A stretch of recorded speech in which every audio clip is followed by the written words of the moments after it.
Señor economista, columnista, profesor universitario Luis Guillermo Vélez, muy buenos días. Muy buenos días, doctor Fernando Londoño. Un gusto saludarlo a usted y a sus compañeros de la emisora. Bueno, doctor Vélez, al fin se conoció el texto del proyecto de reforma tributaria que llaman algunos o ley de inversión social, que es el título que se le da a este proyecto. ¿Qué tiene usted que anotar sobre el particular cuando Colombia tiene un déficit fiscal gigantesco, enorme, y al parecer lo va a cubrir con más gasto? Este sí es un hecho inusitado, un hecho del que no teníamos noticia.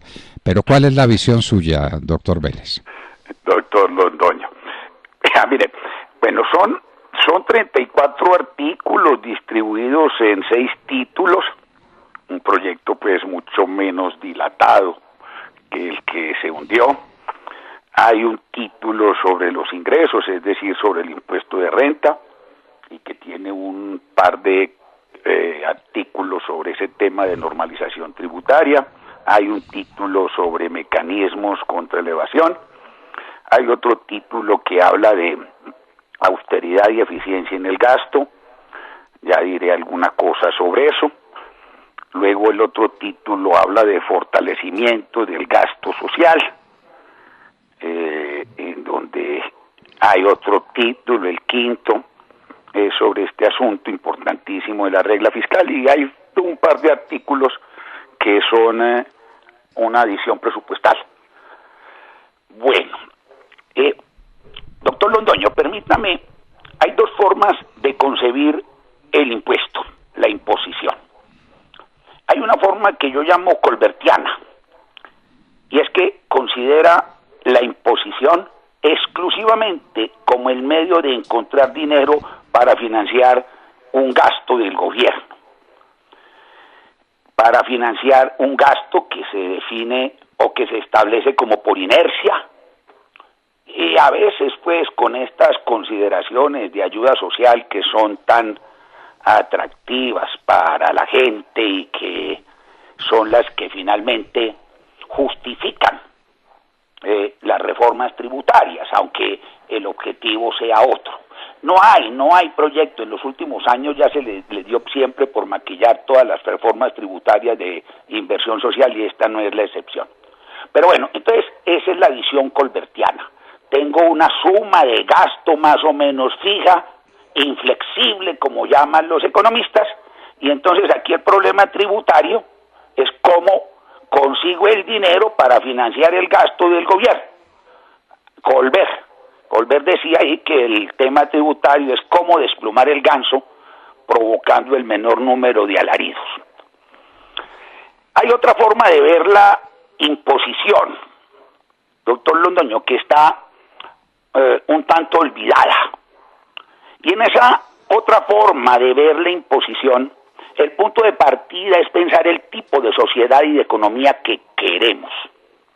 Si queremos una economía basada en la inversión privada, en la actividad empresarial, en el esfuerzo de la gente por labrarse su propio destino, o si queremos una economía más intervenida, estatizada o cosas de ese tipo. Entonces aquí hay que considerar eso, y hay que mirar entonces que el criterio en esta otra concepción no es exclusivamente la consideración de las necesidades financieras del gobierno, sino que aquí hay que tener en cuenta los efectos de la tributación sobre la conducta de las personas, los incentivos al ahorro, a la acumulación, al trabajo, al esfuerzo. Esa es la otra concepción. En Colombia ha primado la primera, la concepción colbertiana, y aunque en este proyecto hay un par de cosas que son buenas, en general está dentro de esa línea, ¿cierto? Entonces, uno dice, mire, aquí hay el problema es que el efecto de la tributación no solo es, como señalaba David Ricardo, por el monto total del impuesto. Todos los impuestos van contra el ingreso de la gente finalmente y afectan las posibilidades de inversión, de acumulación. Pero también es importante el tipo de los impuestos, el tipo de impuestos que se prefiere. Entonces están, básicamente no hay sino dos impuestos, doctor Londoño, los impuestos sobre la renta o el ingreso, ¿sí? Y los impuestos al gasto, los impuestos al gasto. Aquí, otra cosa que se ha olvidado, aquí se ha sacralizado la tributación sobre la renta. Y entonces le dicen a uno que, y sobre la renta de las empresas. Pero yo voy a decir cosas que pueden ser un poco desagradables. Mire, pensemos en el impuesto a la renta, que a mí me gusta llamar más bien el impuesto al ingreso, al income. La gente da por sentado y cree que la renta es algo que cae del cielo. Doctor Londoño, mi ingreso mi ingreso monetario, el ingreso monetario de un profesional, de un médico, de cualquier persona o de una empresa, es la contrapartida de los bienes y servicios útiles que esa persona está entregando a los demás en el proceso de venta. Y esos bienes y servicios útiles son la que constituyen la riqueza real. Y es del consumo de esos bienes y servicios útiles donde surge la satisfacción y el bienestar de la sociedad. Entonces, doctor Londoño, la persona, el individuo, la empresa que tiene mayor ingreso, significa que es la empresa o el individuo que está entregando a la sociedad más bienes útiles, que está contribuyendo más a la satisfacción de sus necesidades. Y entonces se viene la idea del impuesto a la renta y se piensa, no, que es que el impuesto a la renta es el impuesto a los maldingos ricos, ¿cierto? Que qué bueno quitárselas. No, el impuesto a la renta castiga al generador, a la generación de la riqueza, porque la riqueza son los bienes y servicios útiles que satisfacen necesidades. Entonces una renta alta, salvo la renta de los delincuentes, los ladrones, obtenida legítimamente en los intercambios, es la expresión de un gran beneficio para la sociedad. Eso no se puede, eso es lo que se ha perdido de perspectiva. Y yo no sé si de eso se habla o se les enseña ya a los estudiantes en las escuelas de economía. Desde hace muchos años, este es un debate viejo. ¿A qué le voy a aplicar el impuesto? ¿A la generación de la riqueza o al disfrute de la riqueza? ¿Se la voy a aplicar a la renta o al gasto? Stuart Mill decía que un impuesto sobre el ingreso, cuando no están exceptuados del impuesto sobre el ingreso de los ahorros, no puede calificarse de justo. El impuesto sobre la renta, sobre el ingreso, castiga el ahorro y lo castiga doblemente. Lo castiga en el momento de su generación, cuando se produce la renta, y lo castiga cuando ese ahorro se convierte en capital, en recursos, se convierte en patrimonio, y se vienen con los impuestos al patrimonio y cosas de ese tipo.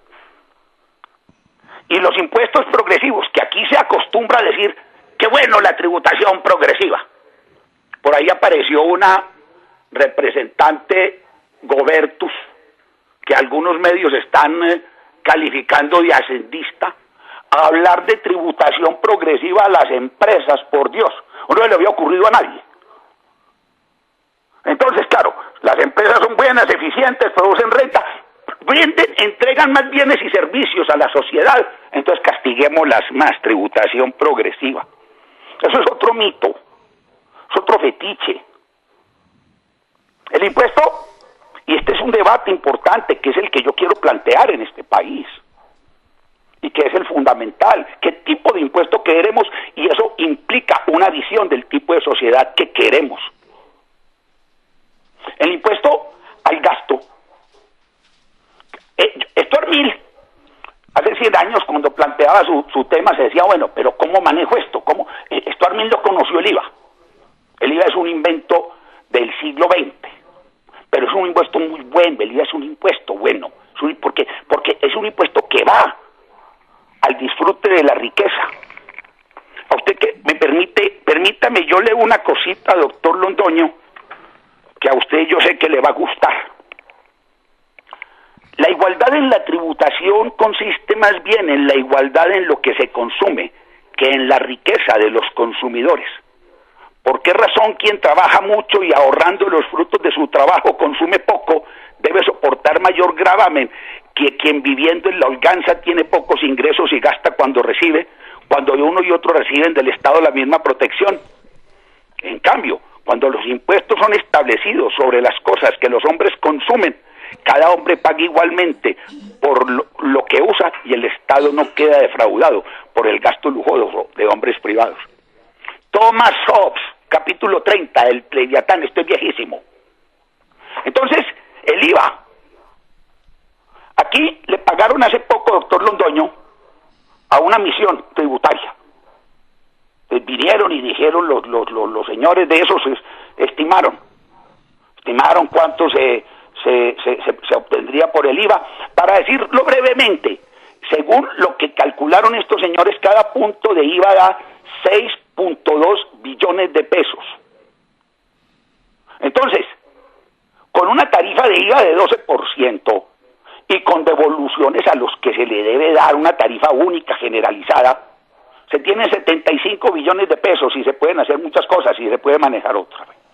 Entonces, hay que plantear, y esto pues por supuesto acá por estas cosas se evade. Me voy a referir, si me lo permite, doctor Londoño, al tema del fortalecimiento del gasto social.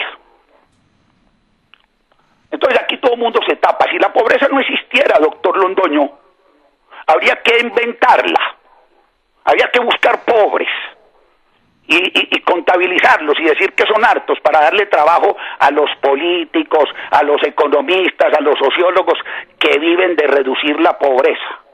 Entonces la pobreza se magnifica. Aquí se ha magnificado la pobreza y entonces estamos con eso. El año pasado se salió a hablar de que es que casi la mitad, del 42%, salió diciendo el DANE de la gente en Colombia está pobre. Con una metodología completamente cuestionable. Y está hablando de pobreza monetaria. Y no utilizó y no dijo el señor del DANE la otra noción de pobreza que es más importante y que esa es la que es fundamental y en la cual se pobreza, porque la pobreza monetaria está sometida a los vaivenes del ciclo económico y su definición es muy arbitraria. Entonces no se utilizó el concepto de pobreza multidimensional, cuya evolución sí mire lo que son los avances de un país, que se dan a largo plazo. En los años 70 la pobreza multidimensional era el 70% de la población. En 2020, es decir, en 2 generaciones, la pobreza multidimensional está en 17%. ¿Y esa pobreza multidimensional a qué se refiere?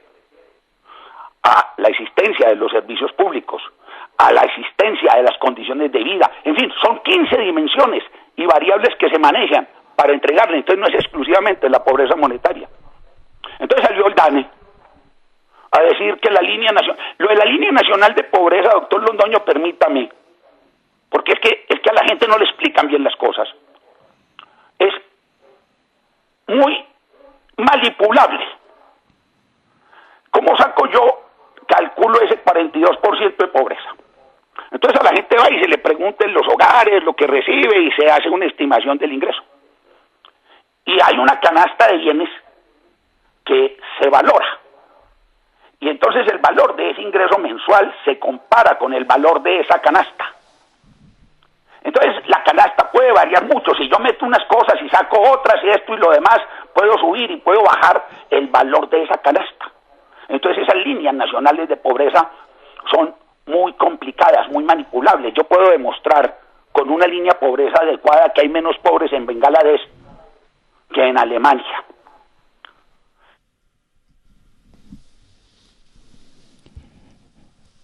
Sí, pobreza que usa el Banco Mundial, que eso sí permiten comparaciones.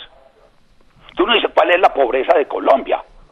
Con base, por ejemplo, en la brecha de pobreza del 10%. Entonces en esas son 10 billones. Y vayan, mírenlo en los datos del Banco Mundial. Entonces salen y a la gente le hacen creer que aquí todo el mundo es pobre y además le crean la ilusión que si se ponen impuestos y se le parte plata, vamos a tener la pobreza de Luxemburgo. No, Colombia tiene la pobreza que corresponde a su grado de desarrollo, básicamente. Entonces ahora el esfuerzo que vamos a extender ¿cómo se llama? Este ingreso solidario un año más y seguramente allá en el Congreso va a salir la izquierda a decir no, que eso tiene que ser eterno, que tiene que ser a perpetuidad.